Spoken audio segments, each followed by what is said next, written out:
gagawa akong kung sa Bicol is pinakrong kamuting kahoy. Pero may kasahalo siyang gabi. Sinama ko na po yung laman ng gabi kasi para madagdagan yung kamuting kahoy.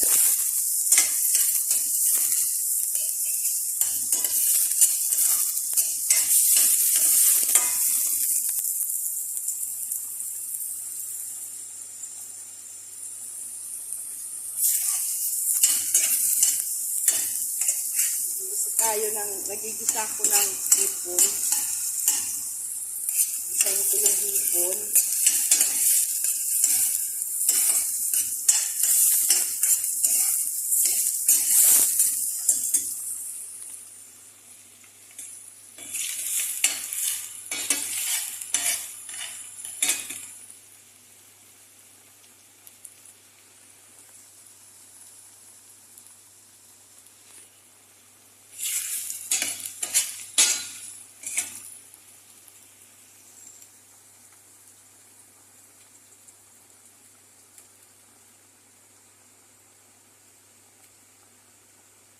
Umapaw po kasi yung sabaw ko, oh. Tingnan nyo yung kaldero ko, oh. Umapaw. Nakatakip po. Kaya kanina, tinakpan ko. So, umapaw siya.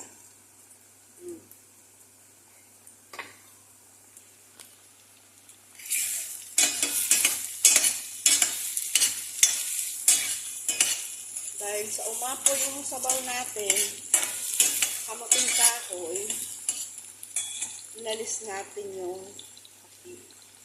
Pero sa ngayon, konti na lang. Pwede na at ibalik. Kasi hindi pa naman na, di ba? Para po maluto maayos ang ating kamuting kahoy.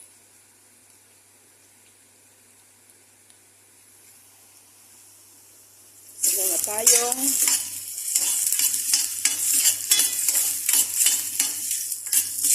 sibuyas.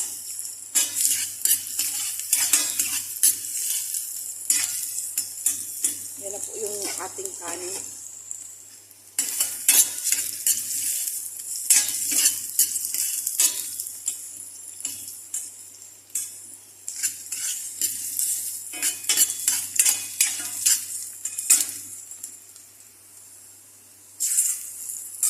Lagay na po natin itong kamatis.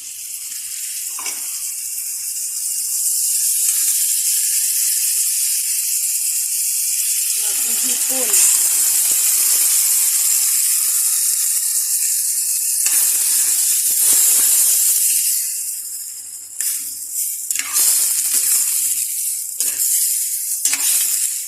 Ganun lang po ang pagluto nito.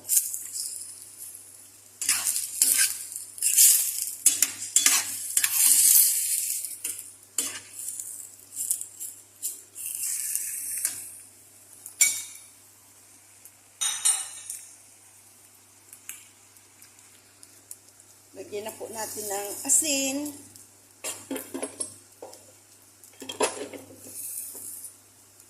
Curry powder.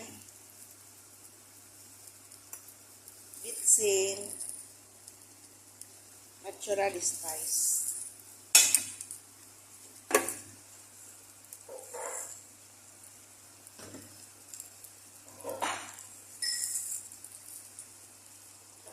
Mahirap yung isang kamay natin nagbablog tapos yung isang kamay nagluluto. Kaya, sinsya na po.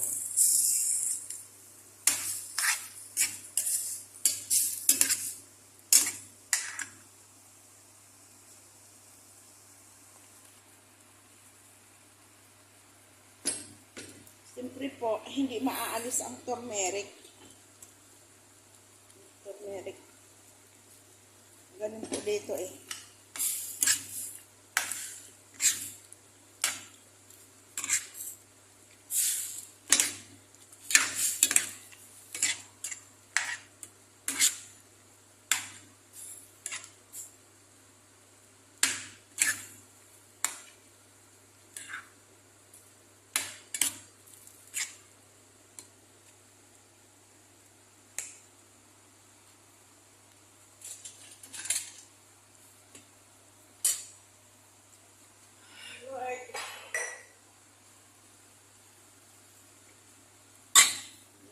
ating kamuting kahoy.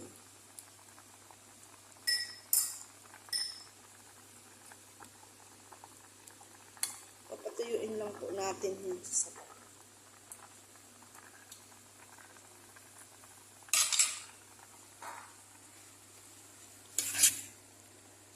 Ito, tingnan niyo po ang hipon. Hindi niyo kailangan magbubig yan kasi kusa po siyang nagtutubig.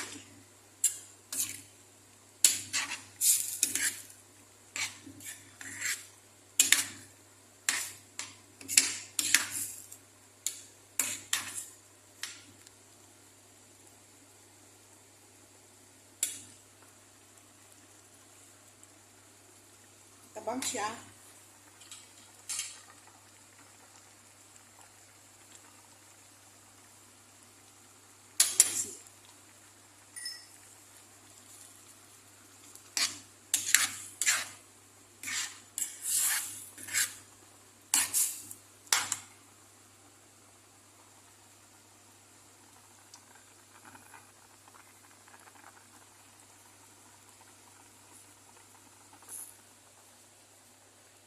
Kailangan po kasi may patungan tayo eh. Wala po kasi tayong stand. Kaya kailangan kong hawakan.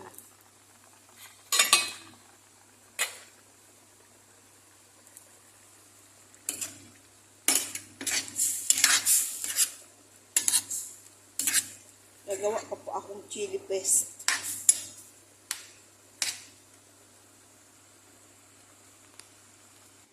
Ito po, gagawin natin chili paste.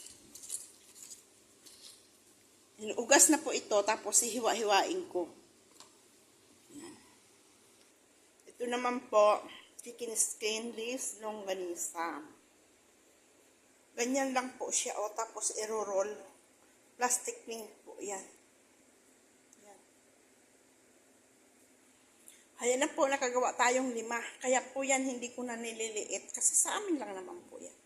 Ilalagay ko muna siya sa freezer konti para magkaunting buo. Tapos, bago po natin siya i-fry. So, ayan.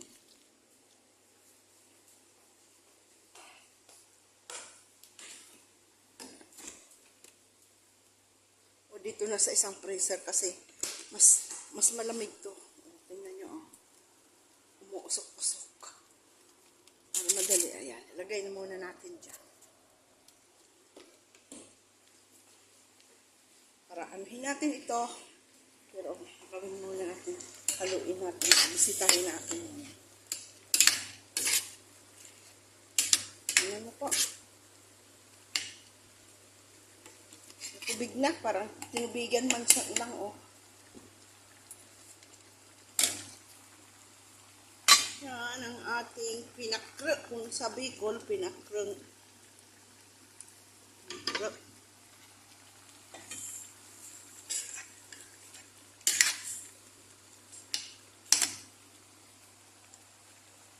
Yan siya natin ng counting gulay. Ito po dito kung tawaging spinach. Aywan ko po ito. Nakalimutan ko po sa English. Yung parang asparagus po ito. Meron ako nito minsan, may nakita ako nito sa Pilipinas. Para siyang asparagus. Pwede po siya ilagay sa isda.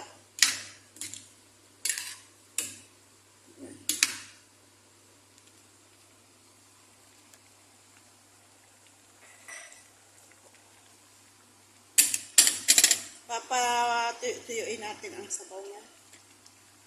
Habang gawin natin ito. Ha? Ikat ko muna po. Hayan po, nahiwa-hiwa ko na. O, hayan. Tapos, linagyan kong ilang pirasong bawang. 1, 2, 3, 4. 5 bottle na bawang. Pwede man po ninyo alisin ang seeds niyan. Katulad nito, inalis ko yung ibang seeds. Nilagyan ko kasi siya ng counting red para may red and green siya. So ngayon, lalagyan natin ng asin. Yan. Wag po natin ang biglain ang asin. Tapos po, bitsin. Tapos po, vinegar. Yan. Nagtatawag yung amo ko. Tawag amo ko, teka lang. Yan, nilagay na po natin yung ating patatas.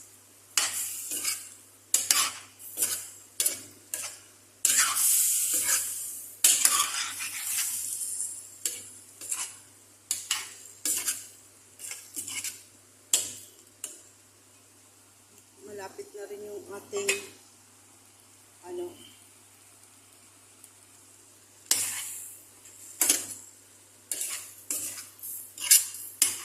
tikman natin kasi may gusto nang kumain eh.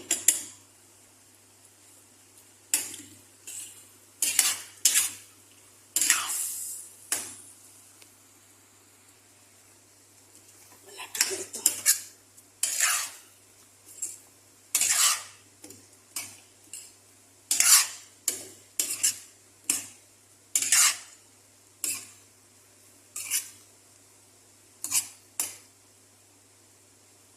Tingnan natin yung patatas.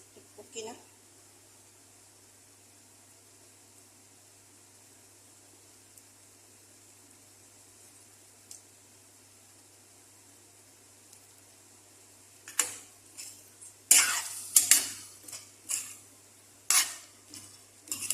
Okay naman na siya.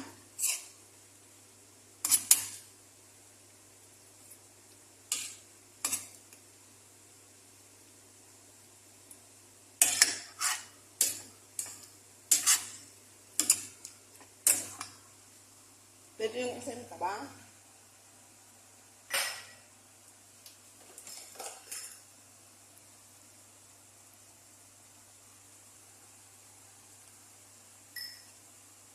Ito pala.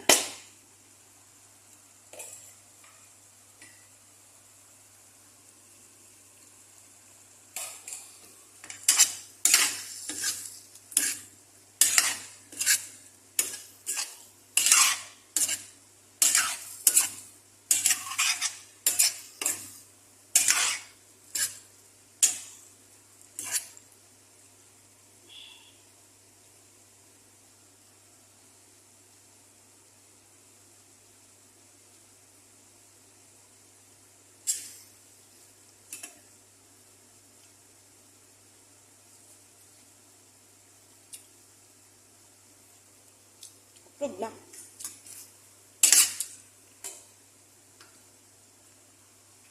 Iunin natin ito. Turmeric oil. Kasi ilalagay natin sa kanin.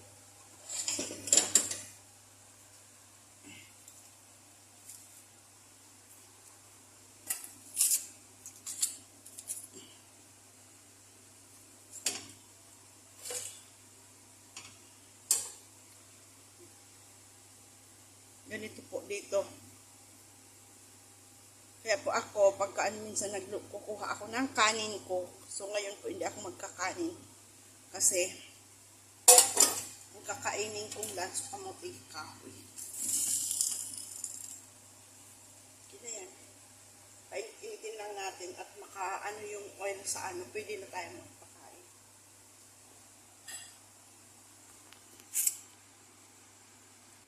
Ito po, linagyan ko siya ng yan kinat natin yung sili. Linagyan natin 5 botel na bawang, asin, bitsin, suka.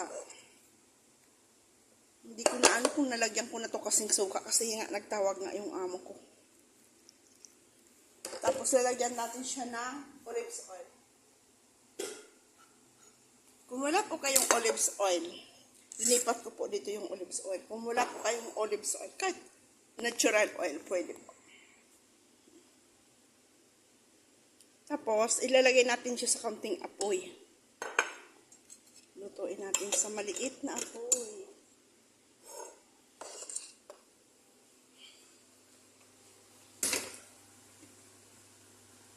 Malapit na ang ating kamuting apoy. So, ayan, ito alisin na natin kasi po ito lutuin. Nag-ano yung ano natin.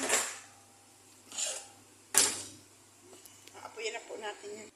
Ayan na po. Pinagsalang na oh. Ayan na ang ating pagkain. Ayan na po, done.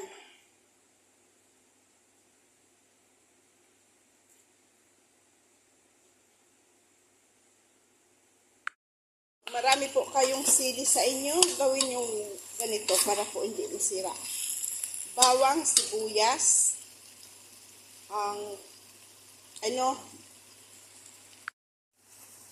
yan po yung natin, ang chili paste.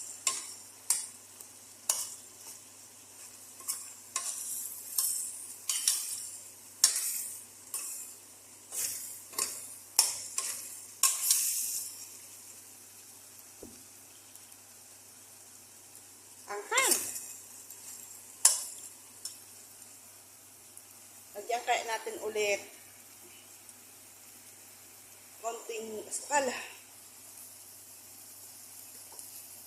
2 spoon na maliit.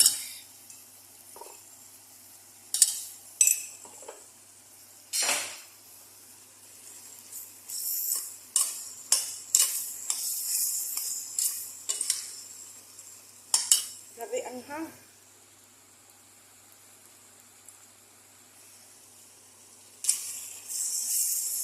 Nilagyan po natin ng cold chili kasi grabe anghang.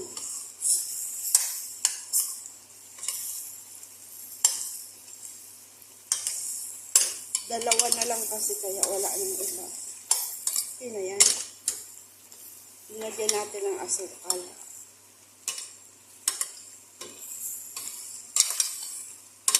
Marami na po to. Mixer na lang po yan. Paluto-lutuin natin yung huling sili. Ganun lang po ang paggawa ng chili paste.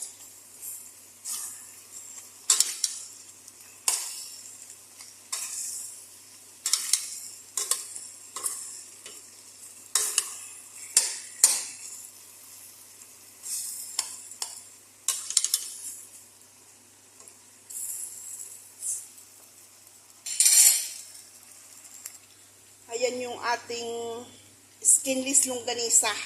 Isa ano ba yun? Nasawing palad yung dalawa. Bakit po nasawing palad? Tingnan. Ayan ang nasawing palad. Kasi po, ganito yon. Naglagay akong pagkain sa binata. Pero okay naman po siya sa loob. Oh. Sa babaw lang siya na nasunog. Kasi iniwan ko po siya kahit nasawing palad. Umitim. Hindi pa yan luto eh. Joke lang. Ayan.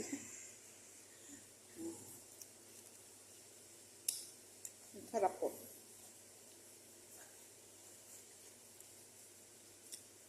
Gawa ko po yan.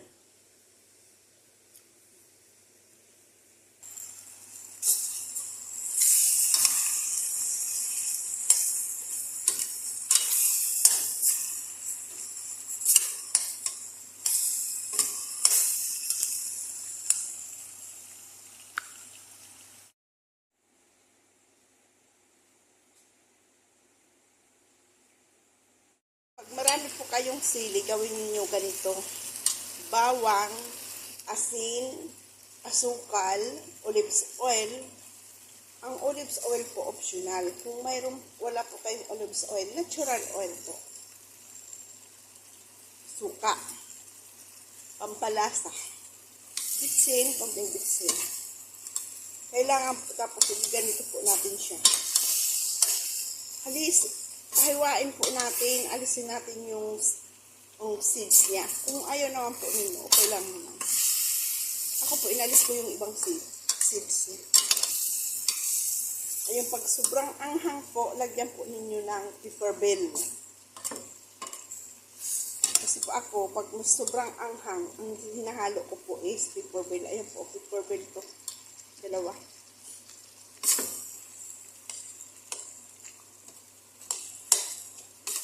Timplahin na po nyo at saka po imimixer. Ganun lang po ang paggawa nyo.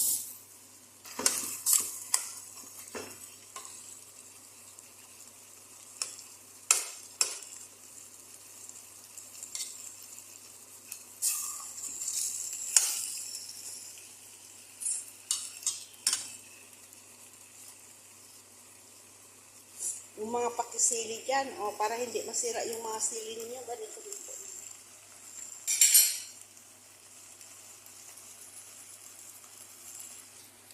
Ito na po siya. I-mixer na po natin, hanguin na natin. I-mixer na po natin.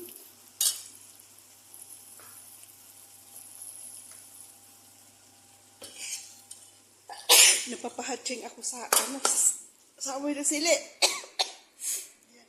So, kaya na po.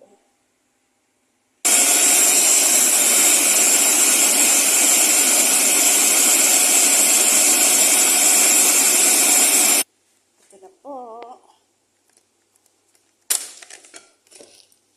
Ayan, umuusok-usok pa.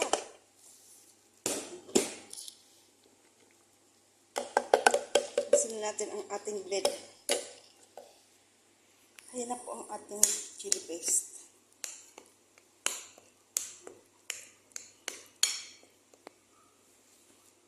Ganito lang po ang gagawin nyo, oh. May chili paste na po kayo, oh, diba? Ayan na po, nakabattle na. Nakagawa po akong 4 na bottle. So, ayan po, linagyan ko po siya ng olive oil din sa babaw para po hindi masira. Ganun po ang technique niyan. Tapos, ilalagay na lang po natin sa ref. Yan na ang ating chili paste.